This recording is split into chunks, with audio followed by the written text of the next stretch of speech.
One of the main things I was curious about was like the gay, like LGBT lifestyle here, Yeah. of course, because this is the first country where I've been to where it's not legal Yeah. to do any kind of like homosexual acts ever, I guess. Yeah. Not necessarily, not even just in public ever, I guess. So, I was really curious about it. I was curious about like the apps, like.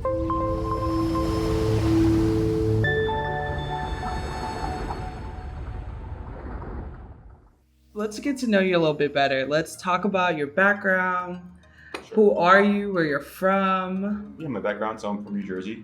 I born and raised. My family lives in Philadelphia and greater Philadelphia area, South Jersey. I've always worked in New York area, and I'm from New Brunswick, so close to Rutgers. I'm a Jersey guy. Jersey. Okay, I love that. So right now we are in Marrakesh, Morocco. Mm-hmm. So what inspired you to get the travel bug to work and travel and just live that lifestyle? I've always loved traveling. I just never had the time or money to do it like most people. So after the pandemic, I got a remote job. At which point I was still kind of iffy about it because I had just gotten laid off for the pandemic. So I wanted to make sure that it was possible I wouldn't get in trouble or whatever. Yes. But yeah, everything worked out, and I'm lucky enough to have a remote job that allows me to travel, so that's what I'm doing. What drew you to Morocco? What specifically drew you to is this your first remote year? This is my second remote year. Okay. My first one was in Brazil, about over 6 months. It was back in January. Okay. And had a great time. I had been traveling before that, a little bit of solo travel, mostly within North America.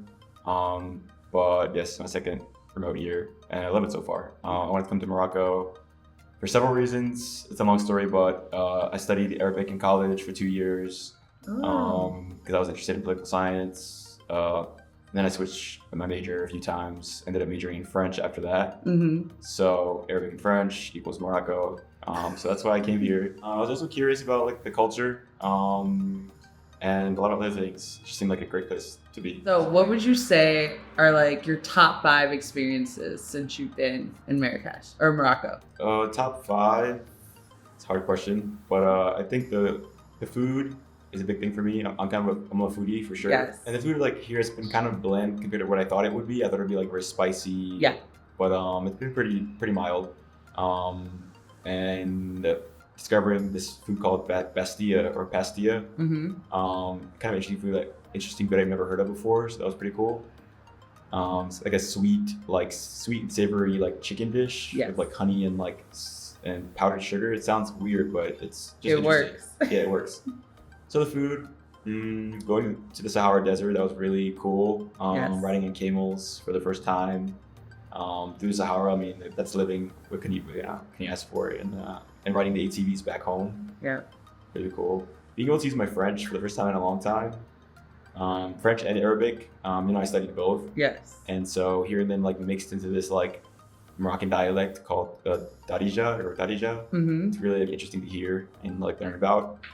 And learning about all these there's 100,000 different curse words in Darija. Apparently learning them all is really cool. Number 4, I think, would be just meeting the people. I had the opportunity to meet up with and could basically date one guy for over the span of a month. Yeah. And so I learned a lot about what it's like to be gay here, and just what life's like here in general. Yeah. It was really fun. And then number 5, I would say being in Riyadh. I went to kind of an event in Riyadh. How would you describe it? It's kind of a very old-fashioned, very Moroccan style hotel where basically the entrance or the main area is a courtyard. And there's 2 levels. There's a balcony, and you look down onto the main courtyard, and there's a pool in the middle, and then you look up, and then there's the sky. It's kind of it's a very Moroccan thing apparently, and that was really cool.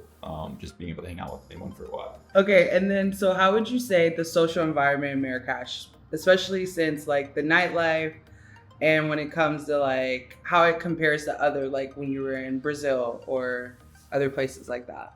Well, one of the main things I was curious about was the gay LGBT lifestyle here, of course, because this is the first country where I've been to where it's not legal. Yeah. To do any kind of homosexual acts ever, I guess. Yeah. Not necessarily, not even just in public ever, I guess.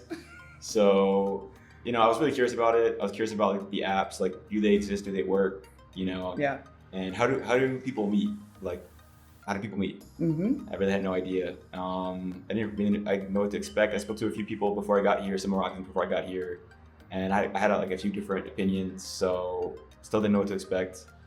Yeah, I arrived here, and it's just very different. And then, so what would you say has been surprising about navigating the cultural differences, especially being an American, and just like how you've navigated, or has it caused any, like, triggered anything that you've thought about differently and stuff in terms of traveling?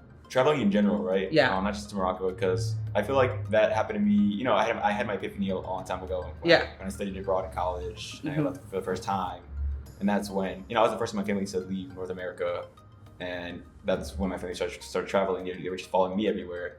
So then I started realizing, when you travel and you step out of your bubble, you realize who you are. Yeah. And you realize what it means to be an American, because in America, nobody calls you an American. Nobody calls each other American. Yeah. You're just like, they address you by race. Mhm. Like you're black or white. Yep. Oversimplified terms, and you're like your ethnicity. Yep. And my ethnicity, yeah, I don't really connect to that either. I'll say, because like, I mean, my mother's family comes from Puerto Rico. I don't speak Spanish. Yes. And she's very Americanized. My dad, I don't know. I just feel like a lot of Americans feel like there's like a lack of culture. Like they lack culture. Yeah. And you hear that a lot. They also feel like, oh, we don't have any culture. But then as soon as you step out, you realize, oh well, we do have a culture. Yes.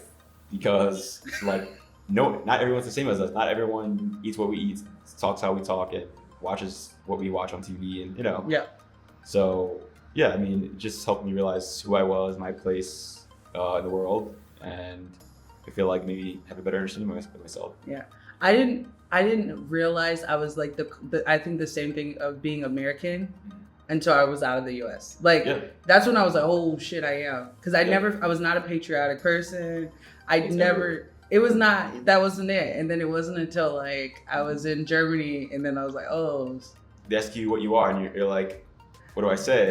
And then you're like, oh, you're American. And that's like the first time you ever like call yourself that. And, Yeah. Yeah. So a lot of Americans have never experienced that still. Mm-hmm. And I feel like, I don't know, I wish more Americans would travel and, experience what it's like to be outside the US and realize it gives you like a different perspective on who you are. Well, thank you so much for your time, Junie. Thanks. And I really enjoy getting to know.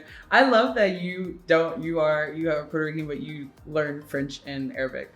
Yeah, because I appreciate that. yeah, because they're just so different. Like, Yes. you don't hear much French or Arabic in the U.S. Yep. So everyone speaks Spanish, all over the Americas. So it was just like an interesting change. Yeah, I appreciate it, because I'm not religious, and I was dating a Palestinian, and I went to a Catholic university, and I was Jewish studies minor.